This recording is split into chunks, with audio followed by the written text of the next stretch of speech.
bien le sujet du jour, comment réaliser cette chose. Voilà, on va partir d'un cercle. Je vais passer en vue de dessus, j'appuie sur 7, je me recale au milieu, Shift A pour ajouter un cercle, je vais passer le nombre de sommets à 16, ce sera largement suffisant. Voilà, je passe en mode édition, j'appuie sur Tab, je désélectionne tout en appuyant sur A, B pour sélectionner avec le box select, je sélectionne les sommets, la partie supérieure, j'appuie sur X pour supprimer ces sommets. Voilà. Donc ça c'est la première étape. En fait là je suis en train de créer le profil en fait. Je repasse en mode objet, j'appuie donc une nouvelle fois sur Tab. Je vais passer en vue de côté. En vue de côté, je vais appliquer une rotation à cet objet, donc j'appuie sur R et puis je vais faire tourner de 90 degrés, donc je peux essayer d'obtenir les 90 degrés manuellement. Le plus rapide c'est de taper 90 avec le pavé numérique. Je tape 90, voilà, je suis parfaitement à 90 degrés. Maintenant je repasse en mode Edit.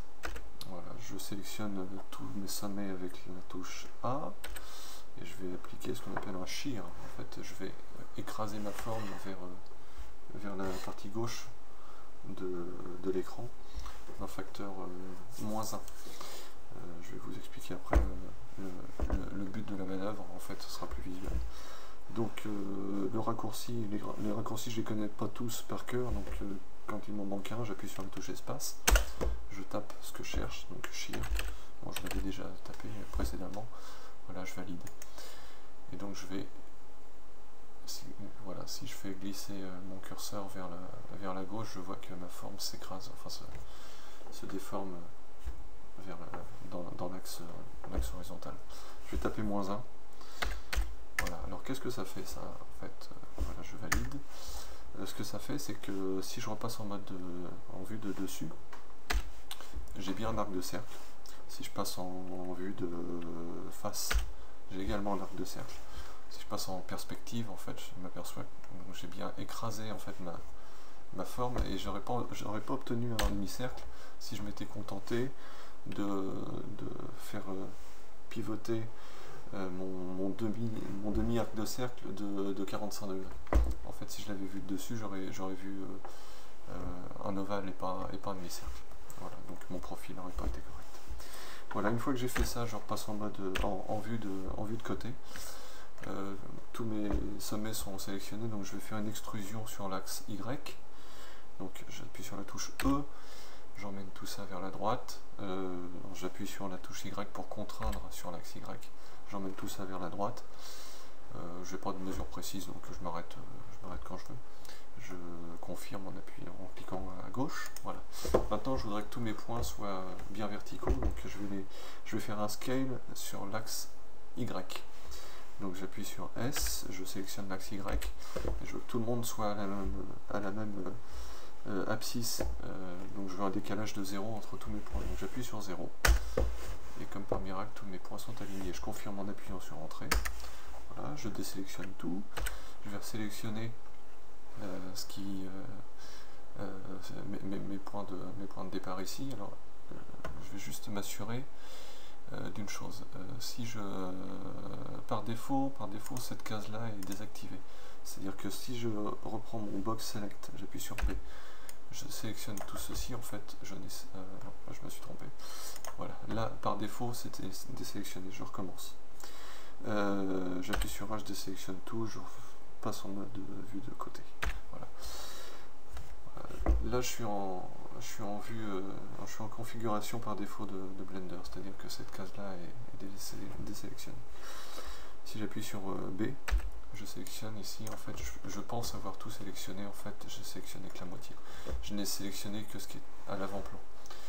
Pour pouvoir sélectionner tout ce qui est dans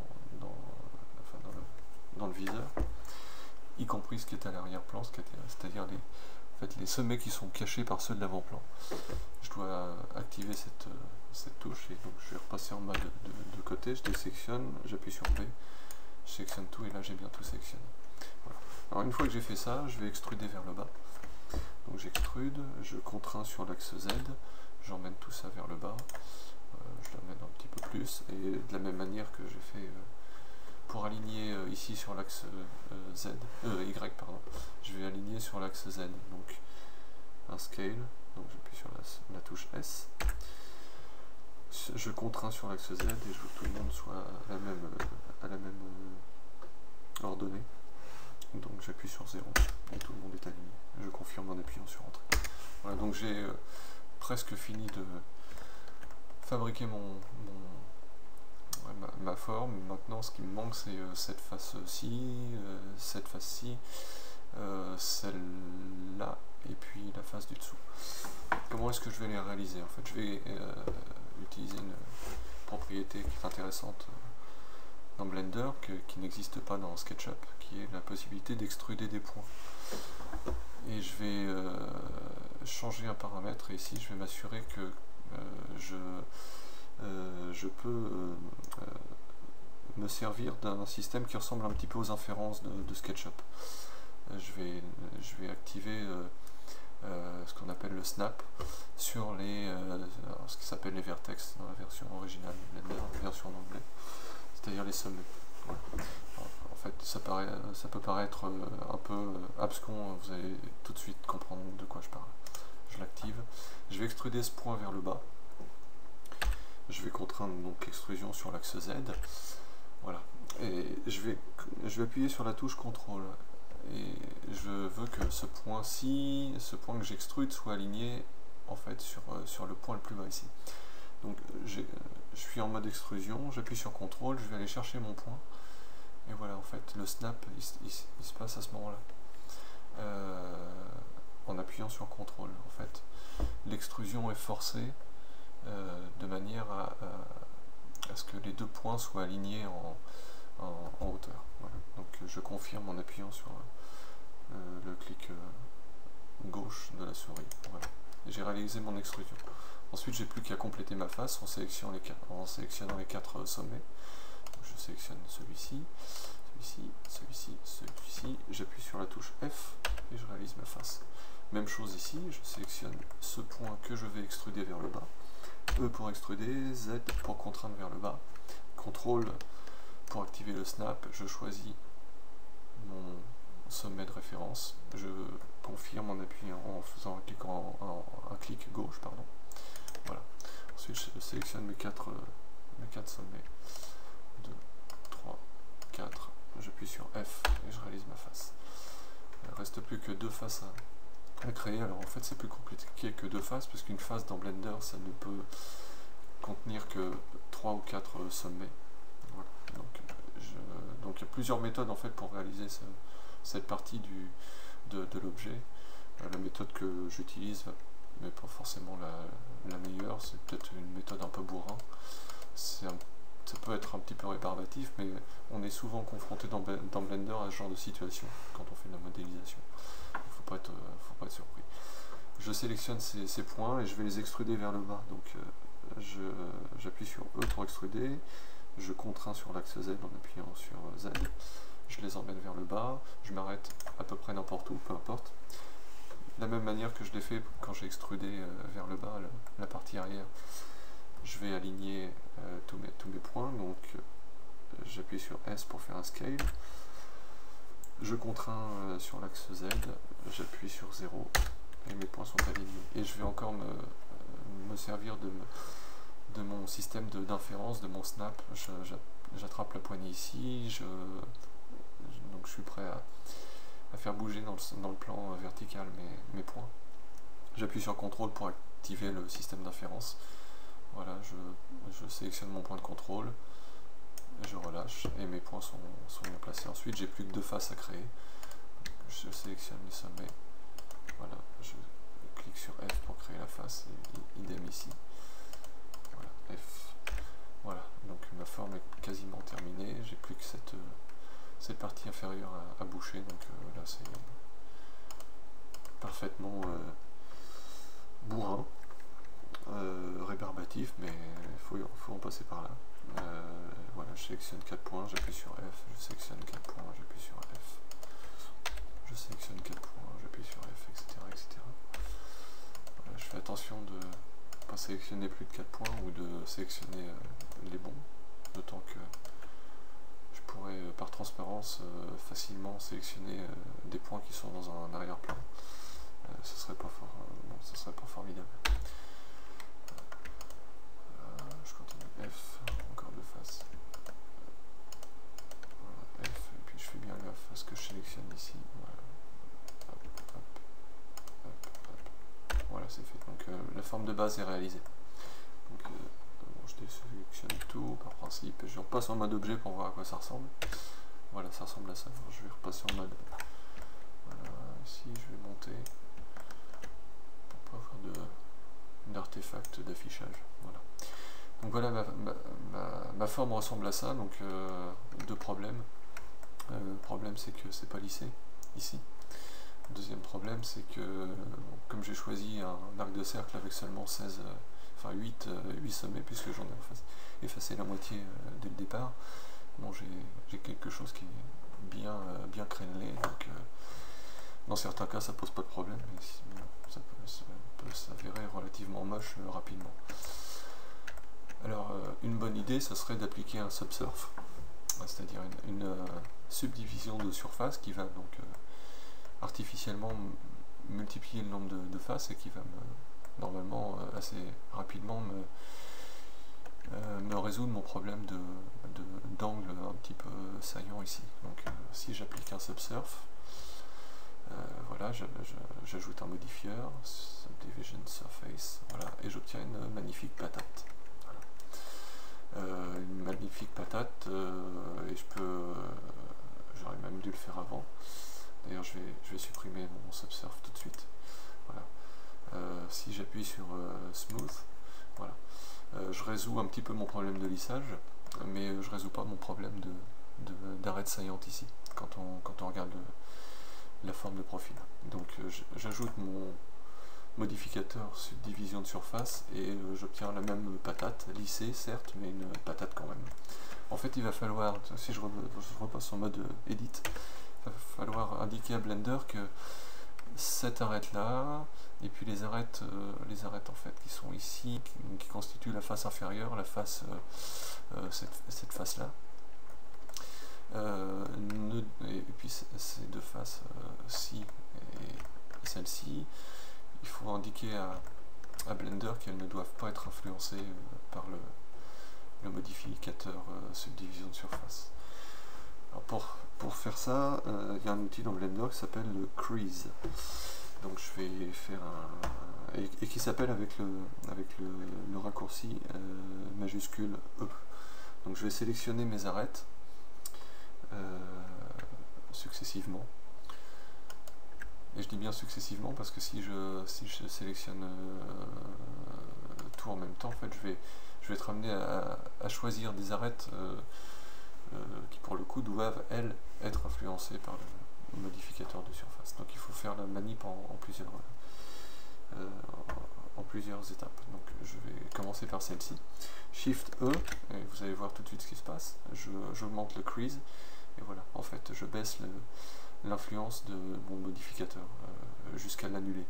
Et cette influence est annulée quand la valeur de crease est à 1. Donc je peux taper indirectement sur le pavé numérique. Voilà. Et je vais faire ça pour toutes les arêtes en fait que je ne veux pas voir influencées par mon modificateur. Donc cette arête-ci, donc même manip, majuscule E, je tape 1, et voilà. Et je ramène donc ma forme à mon arête initiale. Même chose ici, donc je sélectionne avec un Alt et un clic droit. Shift E, 1, voilà, pareil ici, donc Shift E, 1, voilà. Pareil ici, mais je vais pouvoir sélectionner les 4. Alors ça c'est le genre de choses qu'il ne faut pas faire. Limite je vais passer, je désélectionne tout, je vais passer en mode de sélection par arête, donc CTRL Tab et par arête, voilà. Donc je sélectionne celle-ci, je reste appuyé sur CTRL je sélectionne celle-ci, celle-ci, et pas celle-ci, et pas celle-ci non plus, pas celle-ci. Je vais y arriver. Alors parfois, ouais, ça vaut le coup de faire un petit zoom. Voilà. Voilà, donc en fait, j'aurais même pu sélectionner la face directement, j'aurais gagné du temps. Majuscule E, donc prise à 1. Voilà. Et puis ici, je vais passer en mode sélection de face. Pour l'instant, je les sélectionne. CTRL Tab, sélection de face. Je sélectionne cette face. Shift E. 1. Voilà, donc là, voilà, j'ai défini les arêtes qui ne doivent pas être influencées par mon modificateur de surface. Je désélectionne tout, je vais peut-être même repasser tout de suite en mode sélection par sommet. Voilà. Je repasse en mode objet et je vois ce que ça donne. Donc voilà ce que ça donne. Donc la forme a repris ses dimensions initiales. Par contre, on a un souci, donc on a bien un lissage sur les parties bombées, mais on n'a pas cette délimitation franche entre ma face plane et puis la partie bombée qu'on a dans l'objet fini ici. Voilà. Donc ça, je vais l'avoir en utilisant un autre modificateur qui est un modificateur Edge Split. Voilà. Donc je vais pouvoir l'ajouter tout de suite. Edge Split, voilà. Alors qu'est-ce qu'il fait ce Edge Split? En fait, il peut agir de deux manières. Soit il va agir en fonction des angles formés par les différentes faces et il va dire au-dessus d'une certaine valeur d'angle, je considère que je ne dois plus lisser. Donc là, en l'occurrence, au-dessus d'un angle de 30 degrés, j'arrête de lisser. C'est ce qui se passe ici. Donc on voit que je trouve bien une délimitation franche de mon arête. Par contre, en dessous, je continue à lisser, et c'est ce qui se passe,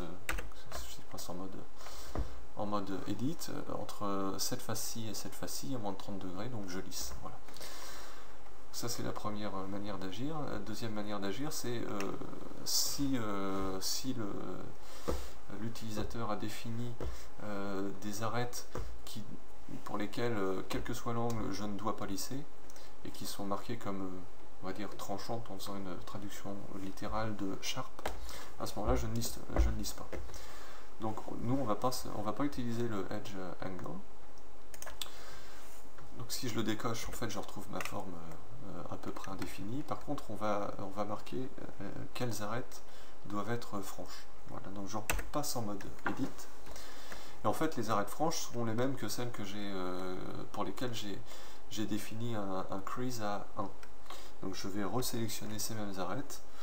Je vais commencer par ce groupe d'arêtes. Voilà, donc un Alt et un clic droit sur la première arête qui définit mon morceau de loop. Et je fais un CTRL E. Et CTRL E appelle un menu dans lequel je vais trouver l'option Mark Sharp. Voilà. J'ai marqué cette arête comme tranchante, et si je passe en mode objet, voilà, donc le Edge Split s'applique bien à ce groupe d'arêtes. Je repasse en mode objet, puis je vais continuer pour les autres arêtes. Donc celle-ci, je vais pouvoir faire pour ce groupe en une seule fois, donc CTRL E, Mark Sharp, voilà, je regarde, je peux vérifier, voilà, donc je trouve bien ma délimitation franche. Voilà, je vais continuer. Oups, j'ai fait une mauvaise manip. Peu importe, je suis passé en mode brush. Peu importe. Voilà, j'appuie sur Tab, je repasse en mode Edit et puis je vais continuer à sélectionner. Je désélectionne, je sélectionne la loop ici. CTRL E, Mark Sharp. Ici. Oups.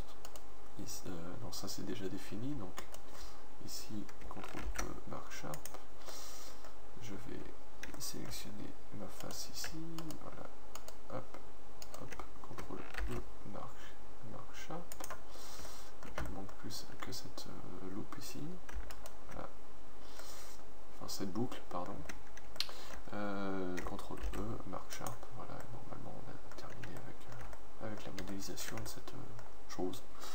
Voilà, je vérifie ici, donc Voilà, ce qui doit être lissé est lissé, ce qui doit être tranchant, entre guillemets, est tranchant. Voilà. Regardez ce que ça donne. Petit rendu vite fait pour voir ce que ça donne. Il n'y a pas d'artefact. Alors, je vais revenir sur une chose aussi, rapidement, même si le cas n'est pas présenté, mais il peut se présenter en cours de modélisation, surtout quand on fabrique des faces manuellement comme on l'a fait.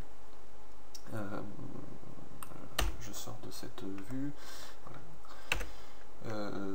Quand on fabrique les faces à la main ou quand on fait des extrusions, il peut arriver qu'en repassant en mode objet, on ait des vilaines traces noires le long des faces. En fait, c'est un problème de normal.